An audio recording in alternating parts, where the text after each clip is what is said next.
मंत्र जाप है ये दृढ़ विश्वास के साथ। मैंने कल कहा था कबीरदास जी की एक संक्षिप्त कथा बता।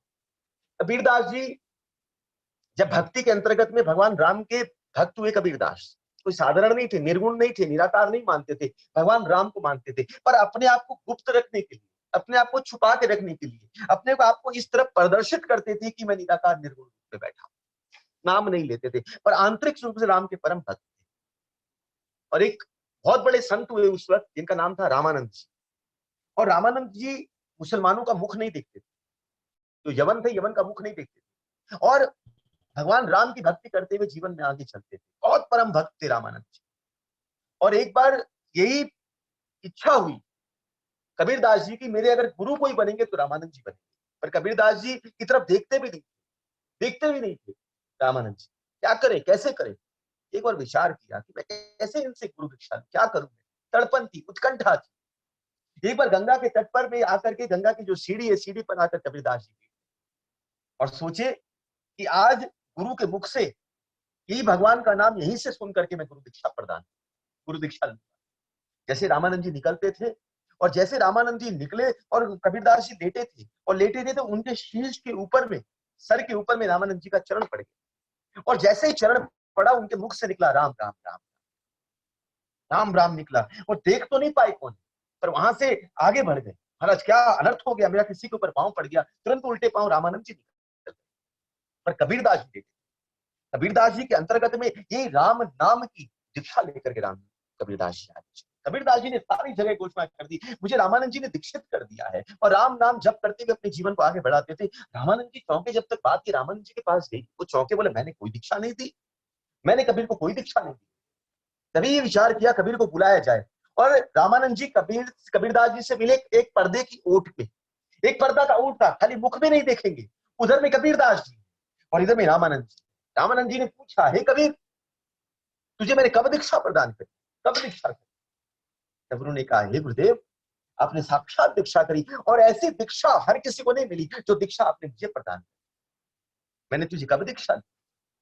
उन्होंने कहा, ये जो दीक्षा आपने दी है, ब्रह्म मुहूर्त था। ध्यान से, ब्रह्म का मुहूर्त था। आपके चरण मेरे शीश के ऊपर थे, आपके चरण शीश के ऊपर थे, और सामने आपके मुख से प्रदत्त हुआ राम नाम मेरे कान में गया। और दूसरी बात, इस बात की कोई साक्षी है तो साक्षात गंगा इस बात की साक्षी, साक्षात गंगा साक्षी होकर के। अभूतपूर्व रूप से जैसे रामानंद जी ने बात सुनी कि राम के नाम के प्रति और गुरु के प्रति इतनी निष्ठा, इतनी व्याकुलता है, रामानंद जी ने पर्दा हटा लिया और खींच करके कबीरदास जी को अपने हृदय से लगा दिया और कहा, हे कबीर, मैं सच कहूं तो तेरे जैसा भक्त मैं जीवन में मुझे कोई मिला है, ना आगे कभी मुझे कोई मिलेगा। भक्त हो, शिष्य हो तो तेरे जैसा हो। कोई शिष्य कहलाने लायक है तो केवल तू ही है जो शिष्य कहलाने लायक। यही बात भगवान राम कहते, मंत्र जाप मम दृढ़ विश्वास।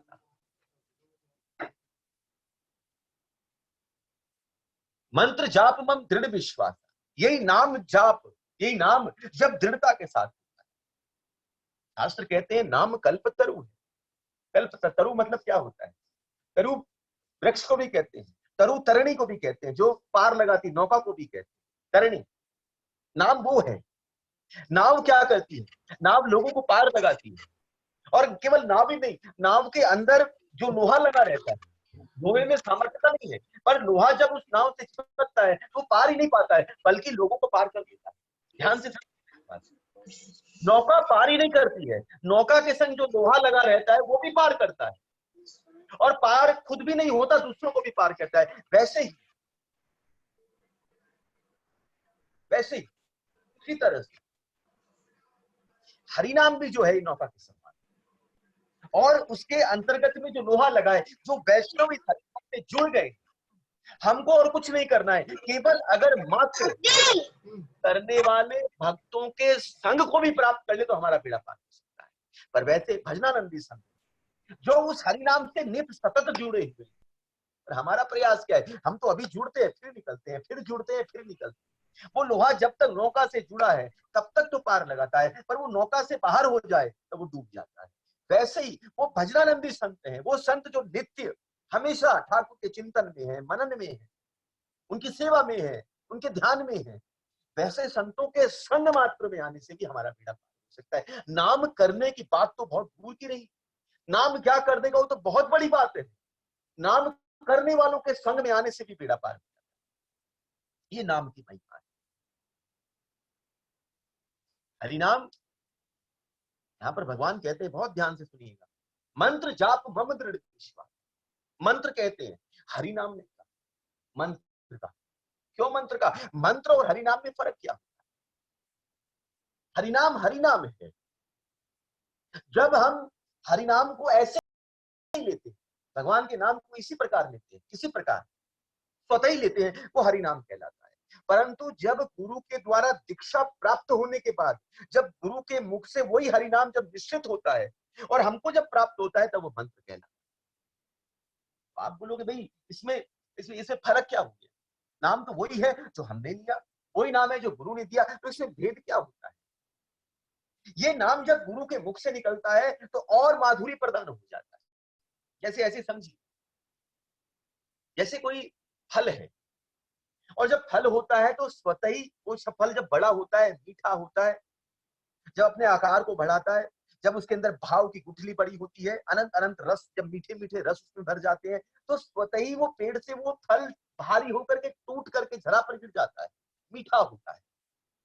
उसी प्रकार ये हरिनाम वो मीठा फल है जो स्वतः ही भावपूर्ण होकर के और अनंत अनंत ठाकुर के रसों को लेकर के और इस धरा पर अवतरित। इसलिए कहा नाम चिंतामणि कृष्ण चैतन्य रस विग्रह। ये रस विग्रह है, साक्षात कृष्ण के इस रस को समाहित कर करके और धरा पर अवतरित हुआ है। जैसे आम होता है ना, आम का ऊपर का छिलका काम करे, ऊपर का एक आवरण है, पर इसके अंदर में रस ही रस भरा हुआ है, गुठली है जो उस रस को बांध करके रखती है। उसी प्रकार है इस हरिनाम के अंदर में चारों तरफ रसी रस है, और इसके अंदर में केवल जो भाव की गुठली है वो इस रस को बांध करके रखती है। ये स्वतः ही उतरता है। नाम चिंतामणि, मैंने ये नाम की महिमा सुनाई, चिंतामणि कल्पतरु, कृष्ण चैतन्य रस विग्रह। ये रस विग्रह है। लाटू यूट्यूब कट रहा है बार बार क्या? हरे कृष्णा।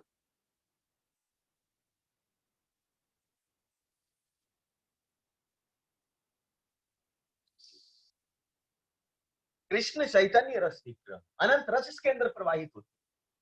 मीठा तो हरिनाम ऐसे ही है, परंतु यही जैसे समझ लीजिए कोई फल हो, मीठा हो, पर उस फल में कोई, इतने सारे फलों के अंदर में आपने देख लिया एक फल पर तोते नहीं चोंच मारी। सॉरी, अरे अरे फल तो मीठा है, पर तोते के द्वारा मारी गई चोंच जब आप देख लेते हो, तब ये फल आपको पता चलता है कि और कितना मीठा हो सकता है, अति मीठा हो सकता है। वैसे ही हरिनाम तो है ही मंगलदायक, कल्याणकारी है ही है, रस विग्रह है ही है, परंतु जब तोते रूपी मुख के द्वारा जब गुरु इसका स्पर्श कर करके इसको निश्चित कर देता है, तब ये और मधुरकारी और मंगलकारी होकर के हमारे जीवन में अवतरित हो जाता है। जब वो पहले रहता है तो हरिनाम कहलाता है, और जब गुरु के मुख से निश्चित होता है तब ये मंत्र कहलाता है।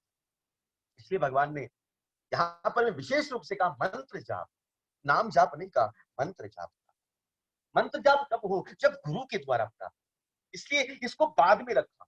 पहले 3-4 बातों को रखने के बाद 5वें में रखा। बात को समझिएगा, हरिनाम मध्य में, इधर से 4 लोगों ने पकड़ा, इधर से बाकी 4। अब देखिए 4 पहले, बीच में हरिनाम, फिर इधर 4, बीच में हरिनाम बैठा है। ये हरिनाम सबको संभालता है, श्रेष्ठ रूप से संभालता है। इसलिए कलयुग केवल नाम आधारा, सुमिरी सुमिरी भाव रही नारा। ये समस्त चीजों का सार है हरिनाम, इसलिए सार तत्व को मध्य में रखा। भगवान राम भी जानते हैं, इसलिए मध्यस्थता के अंदर भी हरिनाम, इस मंत्र को रखा। मंत्र जाप मम दृढ़ दृष्टि। और पंचम भजन सो वेद प्रकाश, पंचम भजन है, ये पंचम भक्ति है जो सारे वेद इस बात को प्रकाशित करते। देखिए ज्ञान में और भक्ति में क्या फर्क है?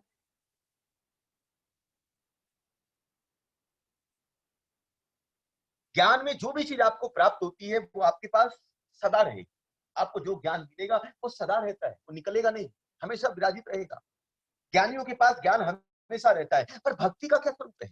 ज्ञान तो हमेशा है, पर भक्ति क्या है? ज्ञान जैसा मिलेगा वैसा ही रहता है, पर भक्ति जब प्राप्त होती है तो ये दिन दुगनी चार दुगनी बढ़ती चली जाती है। अखंडानंद विद्य, ये भक्ति के अंतर्गत जो आनंद की प्राप्ति होती है, ये आनंद दिन प्रतिदिन बढ़ता है।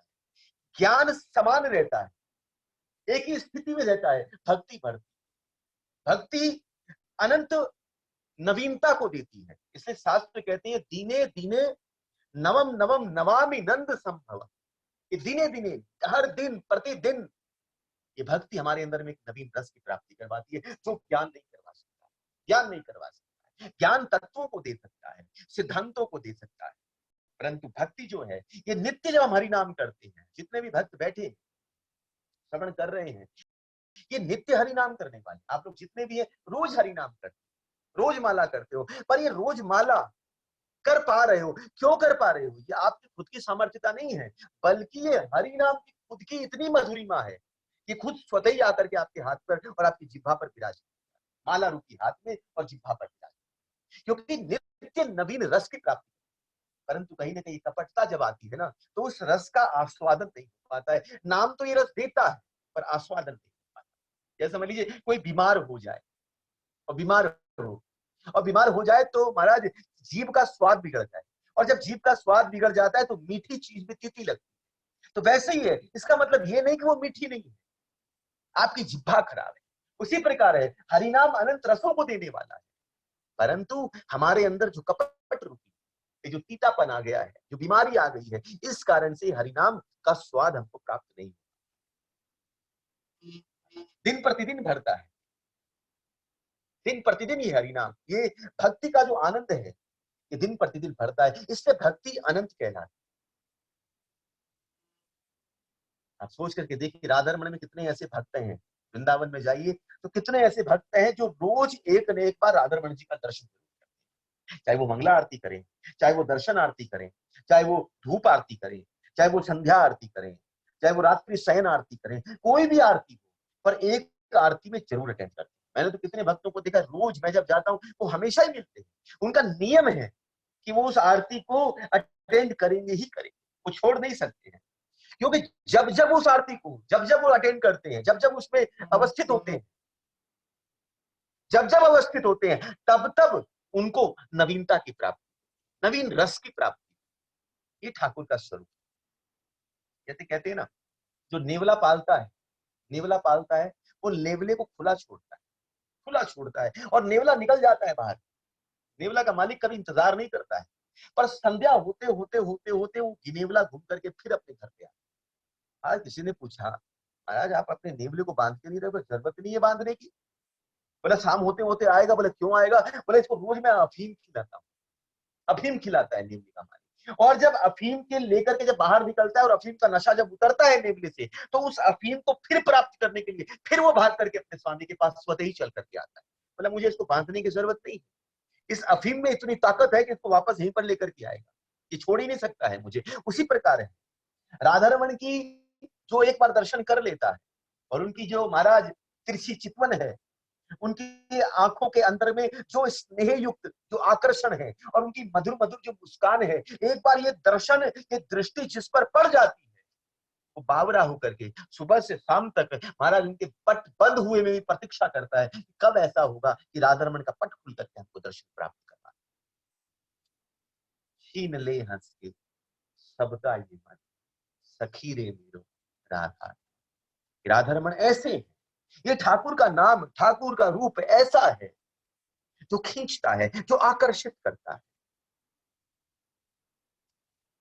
गोपियां यही बात कहती कि लाला, हे ठाकुर, तूने कौन सी पाठशाला में पढ़ाई की, कौन सी पाठशाला में तूने? आज व्यापार जहां पर दिया जाता है वहीं बराबर का लिया जाता है। तू सब कुछ लेता है, हम सब कुछ तुम पे लुटाती हैं, और हम क्या, जितने भी भक्त हैं सब तुम पर लुटाते हैं, पर जब देने की बात आती हो तो तुम केवल उसको रुलाते हो और कुछ नहीं करते, केवल रुलाते हो। ये ठाकुर का स्वरूप है। ठाकुर किसी को कुछ देते हैं तो अपना विरह प्रदान करते हैं। यही बात ठाकुर उद्धव से भी कहते हैं। जब उद्धव ज्ञान देने के लिए बैठे थे तो ठाकुर ने वृंदावन की तरफ उद्धव को भेजा, ए उद्धव जाके वृंदावन में समझा, वो रोती है इसलिए मैं रोता हूं। जब उद्धव वहां पर में गए हैं और गोपियों के द्वारा प्रदत्त भ्रमर गीत का जब श्रवण किया है और श्रवण कर करके जब पागल होकर के, बावरे होकर के जब लौटते हैं, रुदन करते हुए लौटते हैं, तब ठाकुर से पूछते हैं मुझे शर्म नहीं आती? यहाँ पर बैठा है, वहां पर गोपियां रोती है। तब ठाकुर उद्धव का हाथ पकड़ के कहते, उद्धव मैं जिससे प्रेम करता हूं ना, उसको कुछ देता हूं तो अपना विरह देता हूं, अपना अपना ताप देता हूं। और जो आनंद, जो मजा मेरे विरह में है, वो मेरे मिलन में भी नहीं हो सकता। विरह बड़ा है, बहुत बड़ा है, चारों तरफ मैं ही नजर आता हूं। विरह के अंदर जो उत्कंठा है, जो प्रेम है, वो सर्वश्रेष्ठ, सर्वव्यापी और सार्वभौम होता है। वो यही बात कहती है, तू देता क्या है? केवल विरह ही विरह प्रदान करता है।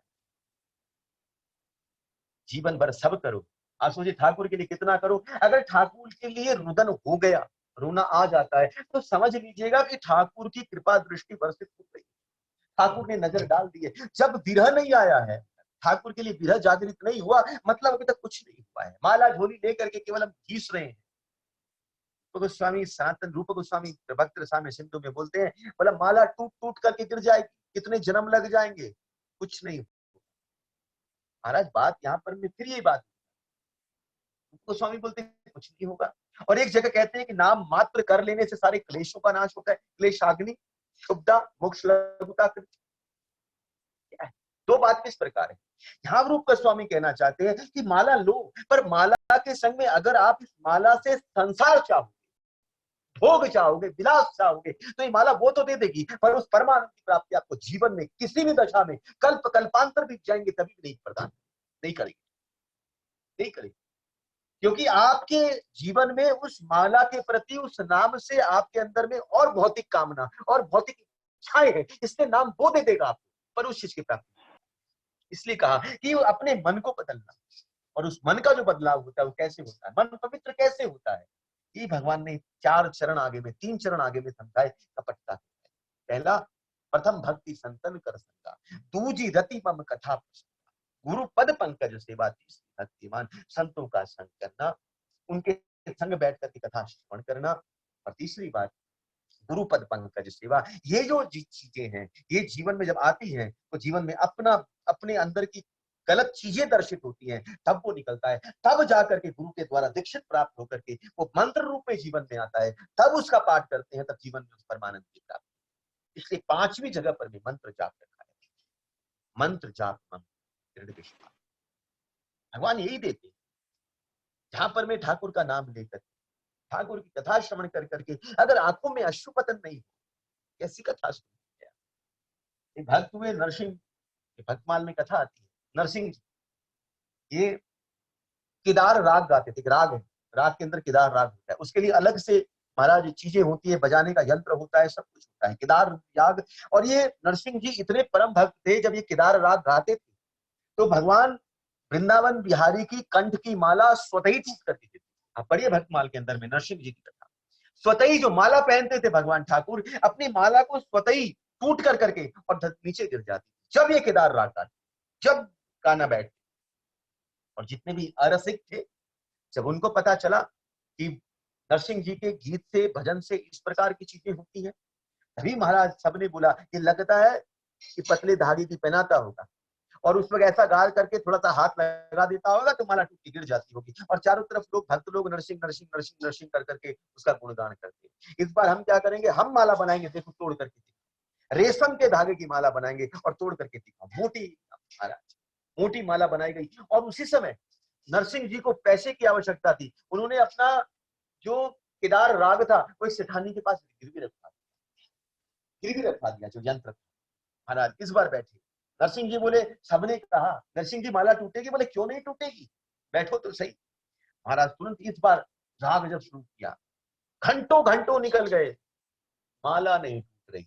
माला सब रसिक बोले देख लो, हम तो पहले ही बोलते थे ढोंगी है, पाखंडी है, जान करके ऐसी धागे की माला पहनाता है, इसके हाथ लगते ही टूटती है, अब तोड़ करके दिखाए। और महाराज यहाँ पर नरसिंह जी की आंखों से झरझर झरझर झरझर झरझर आंसू गिरे। 2 घंटे 3 घंटे हो गए, सभा विश्राम में, नरसिंह जी रोने लगे। नरसिंह जी ने कहा, ठाकुर तुझे थोड़ी सी भी शर्म नहीं?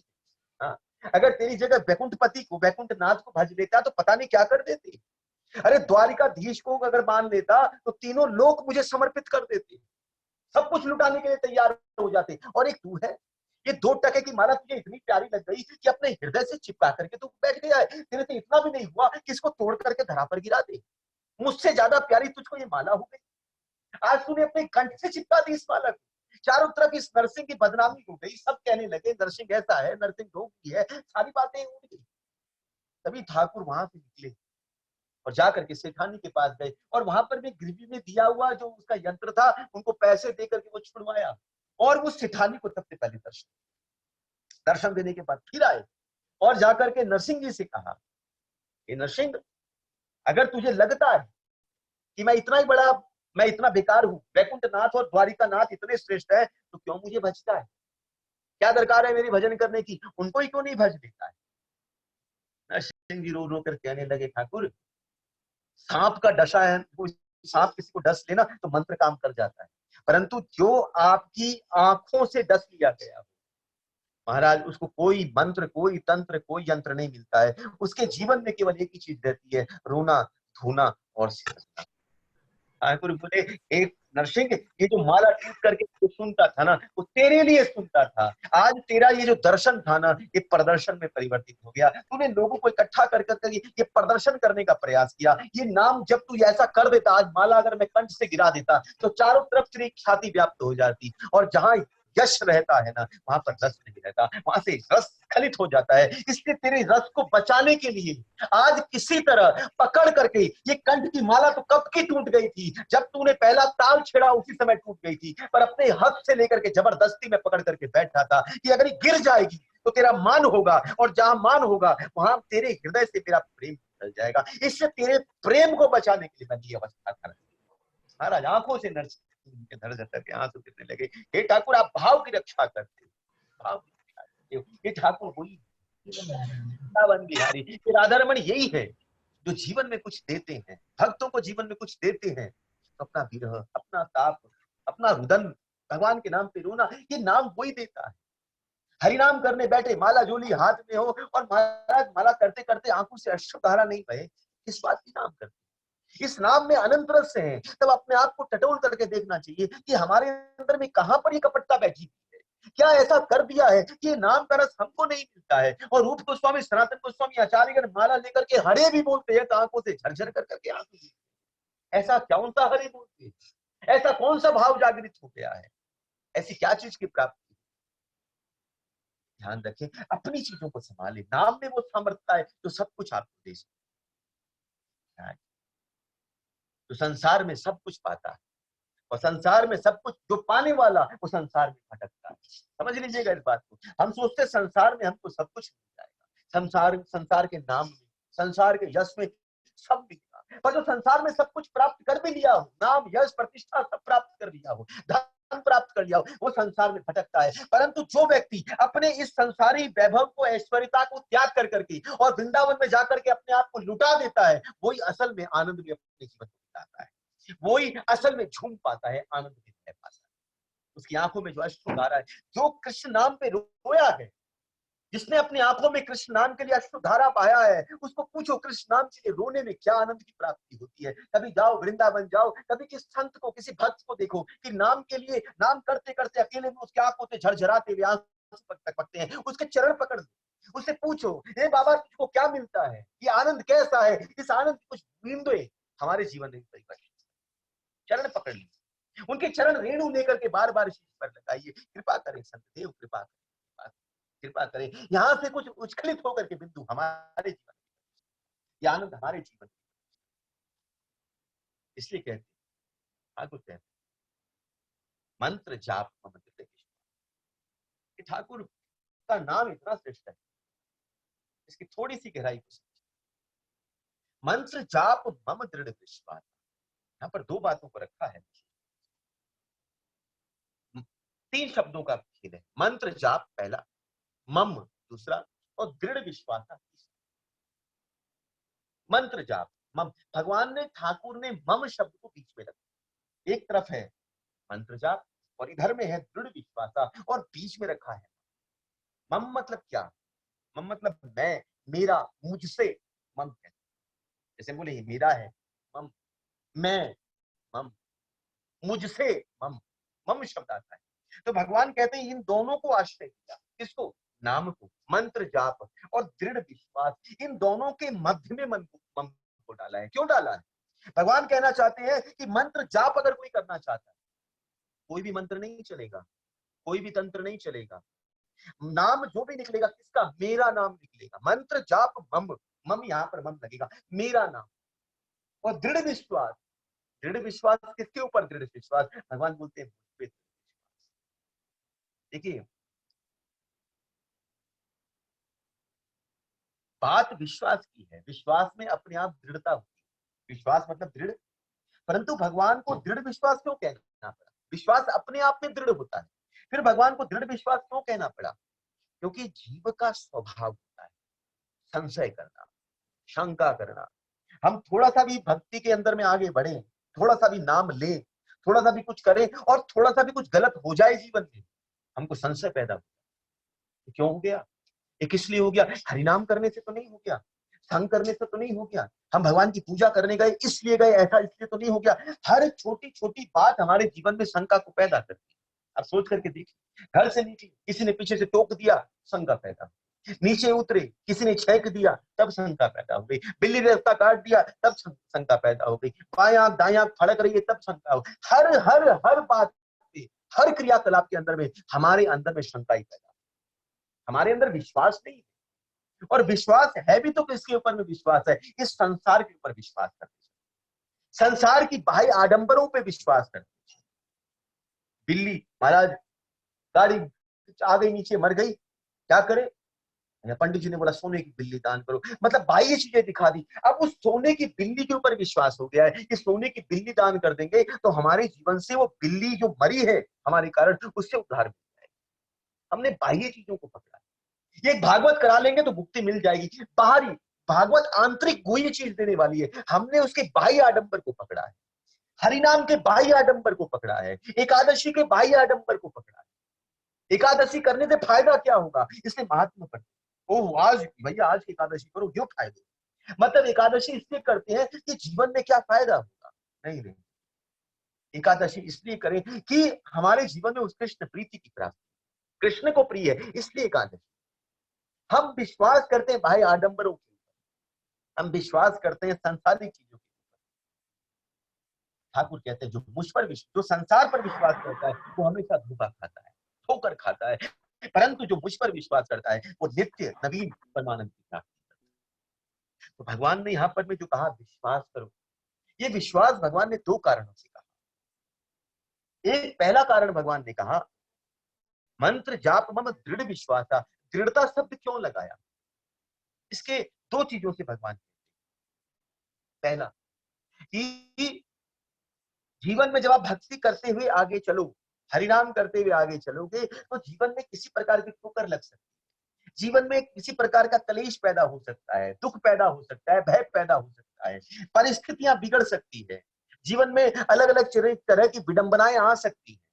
भगवान बोलते हैं, भगवान राम कहते हैं सबरी समझ लेना कि जीवन में कैसी भी दशा पैदा हो जाए तुम्हारे जीवन में, उस दशा में कभी मेरे विश्वास को मत। पहली बात, इसलिए दृढ़ता की बात करी है कि विश्वास तो तूने रखा, पर विश्वास रख के सब कुछ हरिनाम कर भी रहे हो, परंतु जैसे परिस्थिति बिगड़ी उस वक्त अपने आप के विश्वास को और दृढ़ करके बैठाना, इसलिए भगवान ने दृढ़ शब्द इस्तेमाल किया। मंत्र जाप मम दृढ़ विश्वास, केवल इसलिए नहीं कि जीवन में सुख ही सुख है और हमने माला झोली हाथ में, जैसे दुख आया माला झोली पकड़ा ली, क्या फायदा करने का? जब जीवन में दुखी दुख है तो माला करने का फायदा क्या है? हमसे माला छोड़ नहीं। परिस्थिति बिगड़ जाए या परिस्थिति संवर जाए, दोनों जगह माला छूटती। अब देख लीजिए जीवन, या तो बहुत बिगड़ जाए तब माला छूट जाए, या जीवन में बहुत सुख आ जाए, आज घर में शादी है, आज विवाह है, आज कोई बहुत बड़ा फेस्टिवल है, 5 दिन 10 दिन तक भैया माला छूट गया, बहुत बिजी थे, इतना आनंद का उत्सव था, समय नहीं है कि माला कर पाए। तो इस दोनों जगह पर सुख में भी और दुख में भी ये परिस्थितियां आएंगी और जाएंगी। भगवान कहते हैं मंत्र जाप मम दृढ़ विश्वास, उस हर परिस्थिति में तुमको इस दृढ़ता के साथ में मेरी माला मेरे नाम का जप करना। यहाँ दृढ़ता शब्द रखा।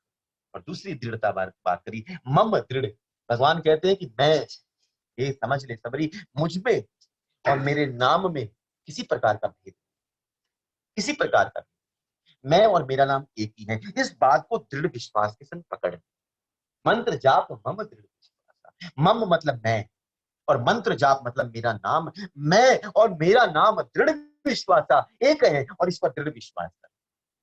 नाम चिंतामणि कृष्ण चैतन्य रस विग्रह पूर्ण शुद्धो नित्य मुक्तो अभिनत्व नाम। अभिनत्व नाम मतलब नाम और नामी में अभिन्नता हो। भिन्नता है, भिन्न नहीं है, एक ही होकर के बैठे। और नाम जो है नित्य शुद्ध है, नित्य मुक्त है। नित्य शुद्ध मतलब क्या होता है? जब हम हरिनाम करते हैं, हरिनाम जब हम करते हैं तो हरिनाम हमारे अंदर का मार्जन करता है। बहुत ध्यान से समझिएगा, मार्जन करता है। पर जब ये मार्जन करता है तो क्या खुद गंदा हो जाता है? आज आपके इस गद्दे के ऊपर क्या नाम है, बैंक को दे देगा, तुम कर लो साहब, 10 दे देगा। पहले अमृत दूध करो।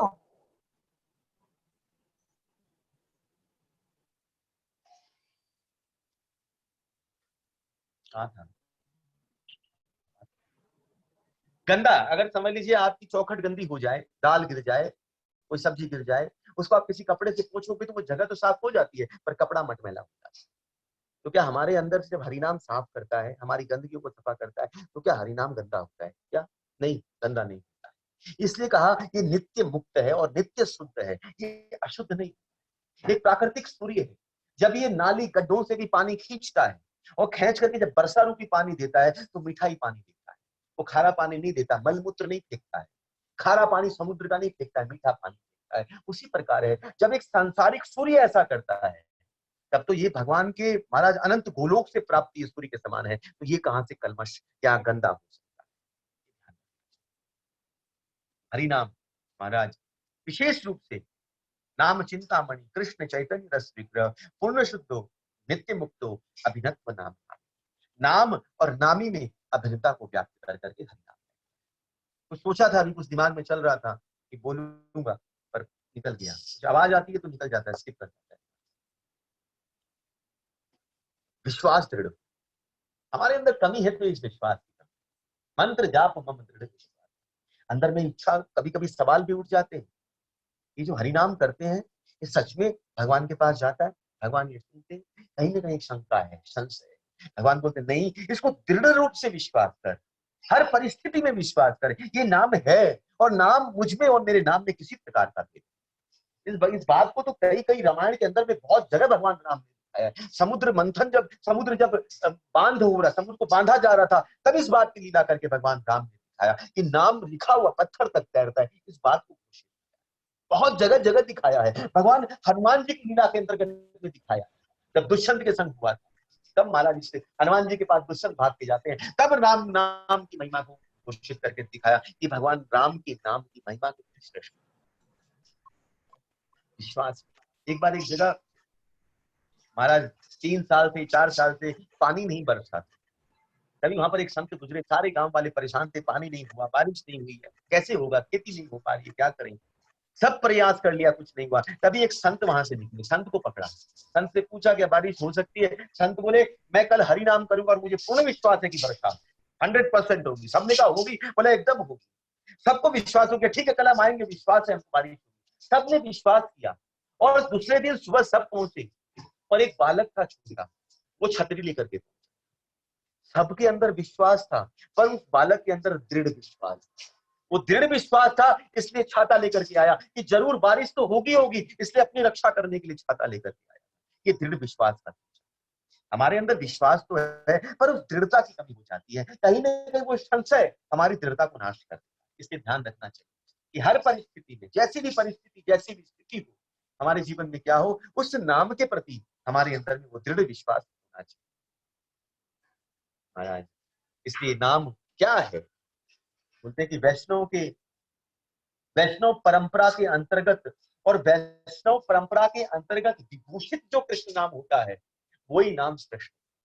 बहुत ध्यान से, वैष्णव परंपरा, 4 वैष्णव परंपराएं, और इस 4 वैष्णव परंपरा के अंतर्गत ही इनके आचार्यों के द्वारा, शास्त्रों के द्वारा जो विभूषित नाम है, मतलब नाम तो सब कुछ है, पर इस 4 वैष्णव संप्रदाय ने उस नाम को विभूषित कर दिया, श्रेष्ठता में सार्वभौम अवस्था में आकर के बैठाया है। तो जो उन वैष्णव परंपरा के अंतर्गत में बैठ करके जब हम नाम लेते हैं तब वो और परम मंगलकारी।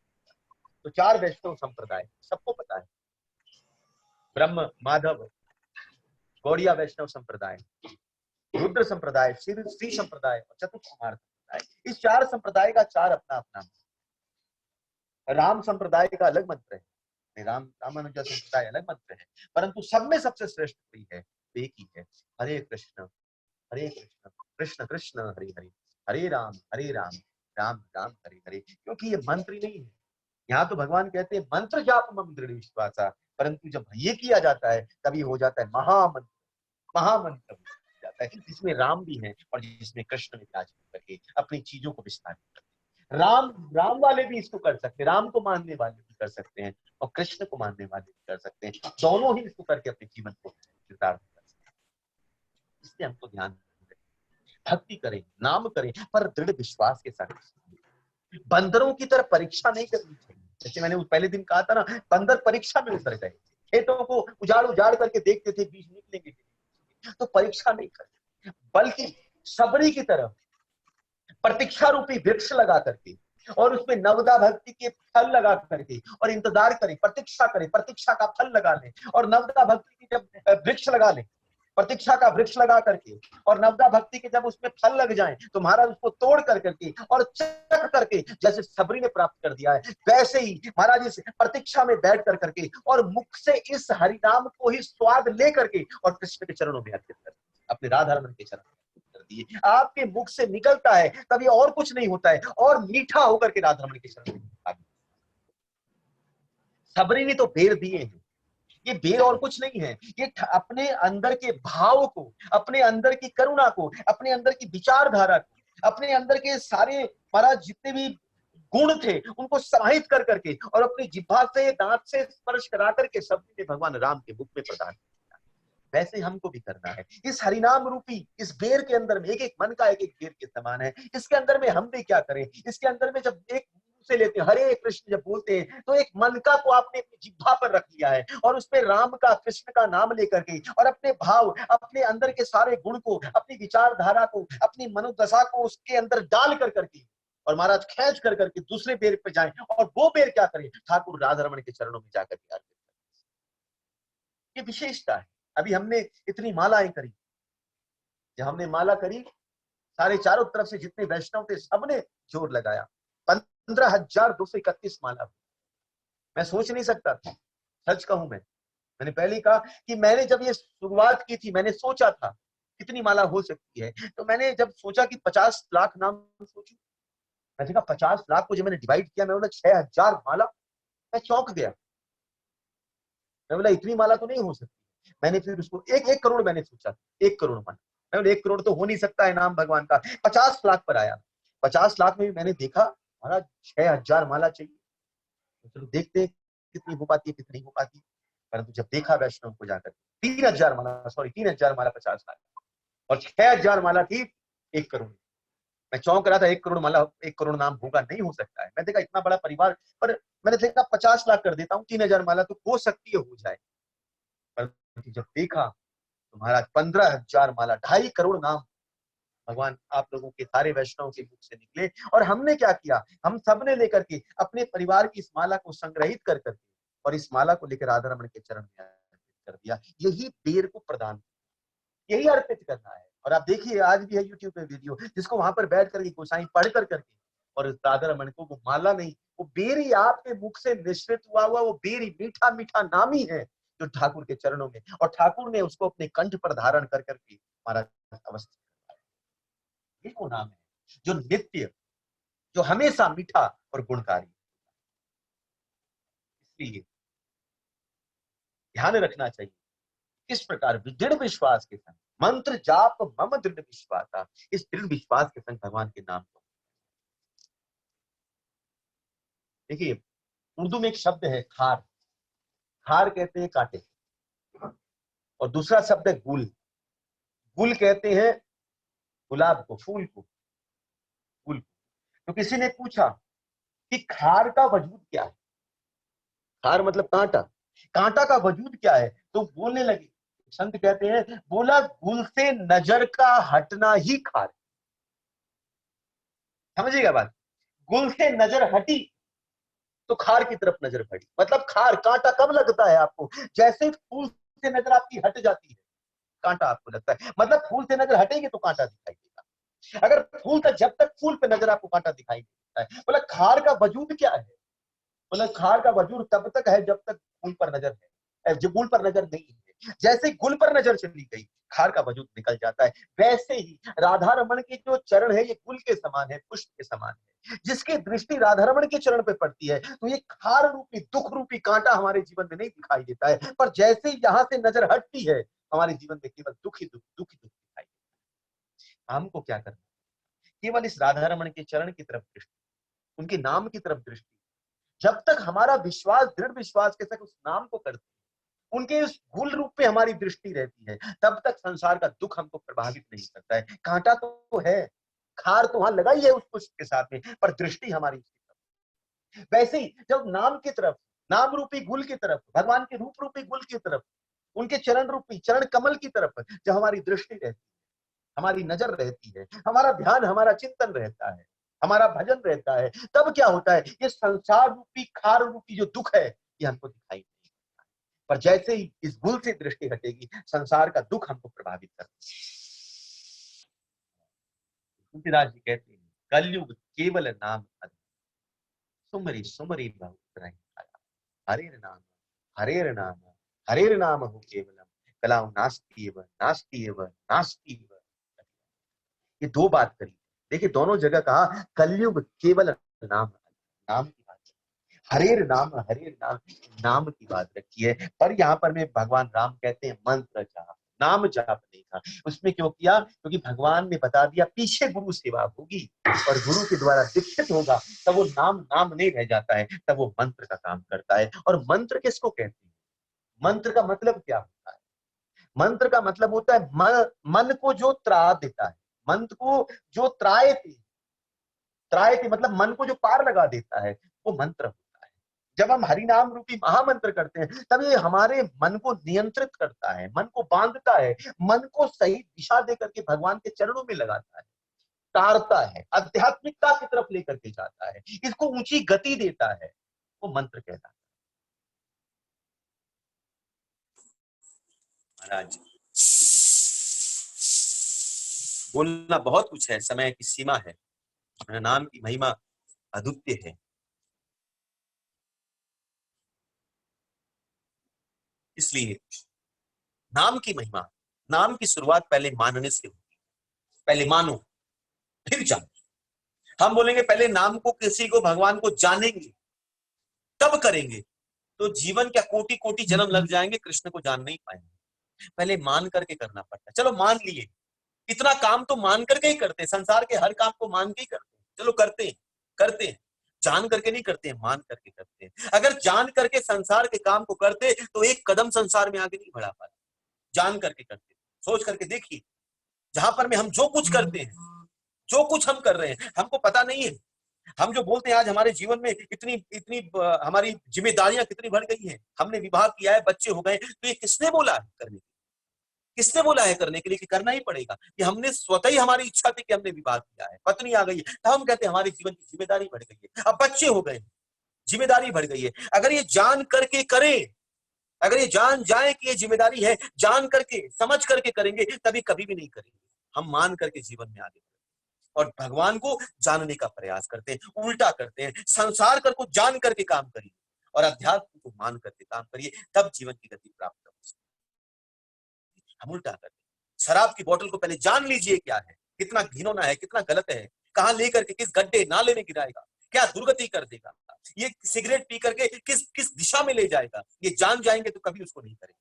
पर हम मान करके करते हैं। चलो एक बार ले लेते, क्या फर्क पड़ता है, मान करके हम नहीं करते। पर आध्यात्मिकता में सब कुछ जान करके करने का प्रयास करते। महाराज कृष्ण प्रेम जो होता है वो मान कर करके आगे बढ़ता है, मान करके जाना जाता है। और जो मान करके जानता है, फिर जब वो जानता है तब वो जीवन में गाता है। एक होता है मानना, मानना फिर जानना, और जो जान जाता है फिर वो कृष्ण के गीत गाता है, कृष्ण की कथा गाता है, कृष्ण के गुणगान गाता है, कृष्ण के भजन करता है, कृष्ण में तल्लीन रहता है। ये ध्यान, इसलिए भक्ति की शुरुआत, नाम की शुरुआत मान करके होती है। मुझे पता है जितने भी बैठे कर रहे हैं नाम, करना पड़ता है नाम, और किसी को आनंद भी मिलता है, बहुत आनंद भी मिलता है, दोनों दशाएं हैं, पर चिंता नहीं। जिनको नहीं मिलता है करते रहिए, करते रहिए। कहते हैं ना शास्त्र कि हरि नाम करते रहो जब तक घट में प्राण, हरि नाम करते रहो जब तक घट में प्राण, कभी तो दीन दयाल के भनक पड़ेगी कान। कभी तो दीन दयाल के, कभी तो ठाकुर के कान में इस बात हो जाएगी कि ये जो बैठा है ये मेरा नाम जप करता है। बस मान करके कर लीजिए, शुरुआत कर लीजिए। इस जीवन में किस गति की प्राप्ति करवा सकते हैं हम सोच नहीं सकते। महाराज समय आगे बढ़ रहा है, 8 बज चुके हैं। बोलना तो बहुत कुछ है, बहुत कुछ है भी। हरिनाम अपने आप में श्रेष्ठ है, हरिनाम साधन भी है, हरिनाम साध्य भी है। बात को बहुत गंभीरता से समझिए। जो साधन होता है ना, साधन से कभी भगवान प्राप्त नहीं हो सकते। बहुत गंभीर से समझिएगा, साधन से भगवान प्राप्त नहीं होते हैं।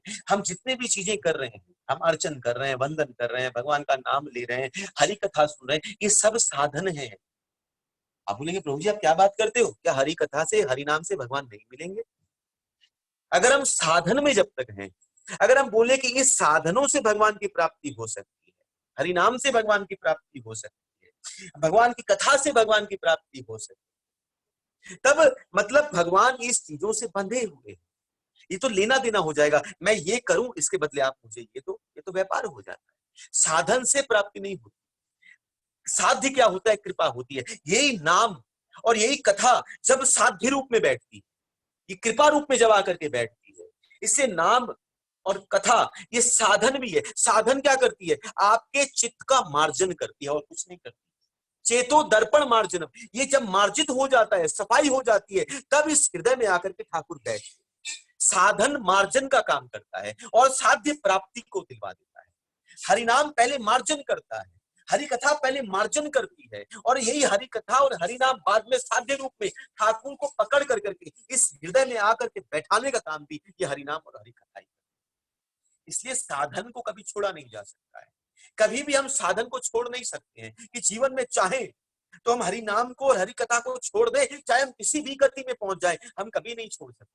और छोड़ देंगे जिस दिन, समझ लीजिएगा कोई गलत मार्ग पर आप चले गए, तब जीवन से हरि नाम और हरि कथा।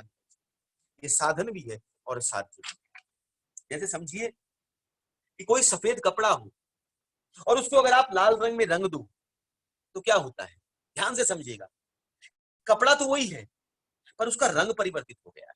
कपड़ा वही है, रंग परिवर्तित हो गया है। आप ये नहीं बोल सकते कि कपड़ा परिवर्तित हो गया है, कपड़ा वही है, रंग उसका श्वेत से लाल हो गया है। वैसे ही है जीवन में, ठाकुर के जीवन में जो हमारे किए हुए साधन है, ये साधन क्या है? साधन ये कपड़ा है। और अभी जो हम कर रहे हैं ये अभी साधन रूप में जब ये कपड़ा है, ये जो हरि नाम है ये साधन है, कपड़ा ये साधन है। और जब इसमें साधन, जब ये श्वेत रूप में है और श्वेत से लाल होता है, इसका मतलब क्या हो गया? ये हमारे प्रयास से, प्रयास साधन प्रयास है, और जब ये प्रयास से श्वेतता से लाल रंग को प्राप्त होता है, मतलब साधन से साध्य को प्राप्त होना, साध्यता उस अनुराग को प्राप्त करवा दे। नहीं समझ में आया? मुझे पता है, वापस सरलता से समझाता हूं। एक कपड़ा है जो सफेद रंग का है और आपने उसको लाल रंग में डुबोया, तो वो क्या हो गया? वो लाल रंग का हो गया। कपड़ा वही है पर उसका रंग परिवर्तित हो गया। उसी प्रकार है ये जो हमारे जीवन में जो हरि नाम हरि कथा साधन है। साधन किसको कहते हैं और साध्य किसको कहते हैं? जिसके द्वारा वस्तु, जिसके द्वारा लक्ष्य की प्राप्ति होती है वो साधन कहलाता है, और जिसके द्वारा लक्ष्य मिलता है वो साध्य कहलाता है। ध्यान से समझिए। तो जितनी भी चीजें हैं, हरि नाम हरि कथा ये साधन है, परंतु पहले ये सफेद है। सफेद कब है? जब हमारा प्रयास है। जब प्रयास है तब साधन है। जब हमारे चित्त का मार्जन कर रहा है, चित्त की सफाई कर रहा है, तब ये साधन रूप में, ये श्वेत है, प्रयास रूप में होता है। परंतु जब ये अपने अनुराग रूप में, अनुभूति के रूप में, अपने सतत भजन के रूप में परिवर्तित हो जाता है, तब इसी हरिनाम का, हरि कथा का रंग परिवर्तित होकर के, लाल रूप में होकर के ये साध्य रूप में आकर के विराजित हो जाता है। तो किसी भी दशा में, साधन हो या साध्य हो, किसी भी दशा में हरि कथा और हरि नाम का त्याज्य नहीं हो सकता है। इसलिए भगवान कहते हैं मंत्र जाप मम दृढ़ विश्वास, मंत्र जाप ये दृढ़ विश्वास के संग। ठीक है, तो आज कथा को यहाँ रोकते हैं, 8:05 हुए और किसी का कोई इसको थोड़ा सा और हल्का सा छू करके वापस एक बार छू करके कलम चलेंगे और फिर हम छठी भक्ति 6, 7, 8, 9 इसको जैसे होगा कर करके फिर हम आगे बढ़ेंगे। किसी का कोई प्रश्न है, कोई जिज्ञासा है, कोई सवाल है तो पूछिए, कोई चीज नहीं समझ में आए तो फिर पूछिए, फिर समझाओ।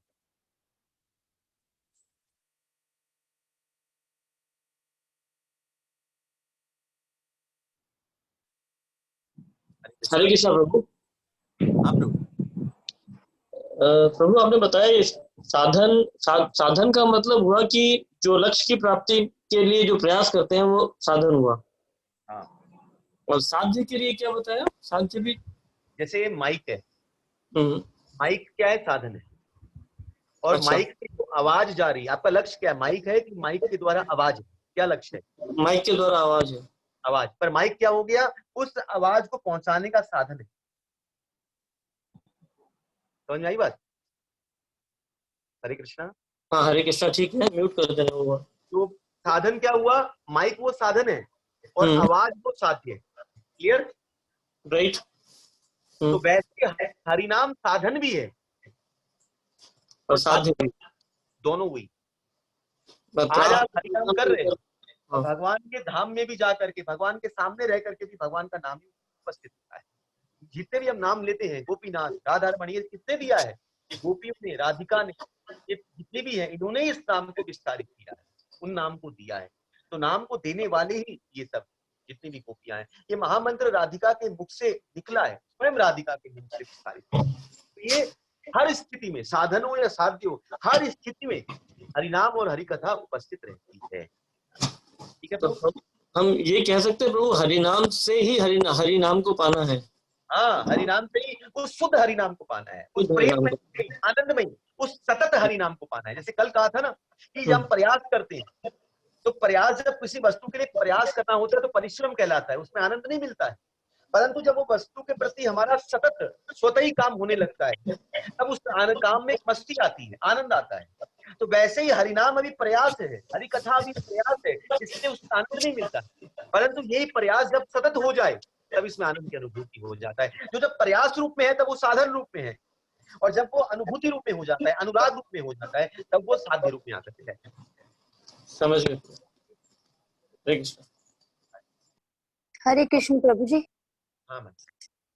हरे कृष्ण प्रभु जी। हरे कृष्ण माता जी। हाँ माता जी। हाँ, आपने कहा प्रभु जी कि जब मरण स्थिति में होते तो इंसान का लक्ष्य क्या होना चाहिए? क्या माता जी, क्या बोलिए, समझ में नहीं आया। जब मरण स्थिति में होते हैं हाँ। तब लक्ष्य क्या होना चाहिए? बात शुरू में जो मैंने बोला, मरणासन पे जो व्यक्ति है उसका लक्ष्य क्या होना चाहिए? मरणासन पे जो व्यक्ति होता है उसका परम लक्ष्य यही होता है कि कैसे मैं अपनी गति को प्राप्त करूं। लक्ष्य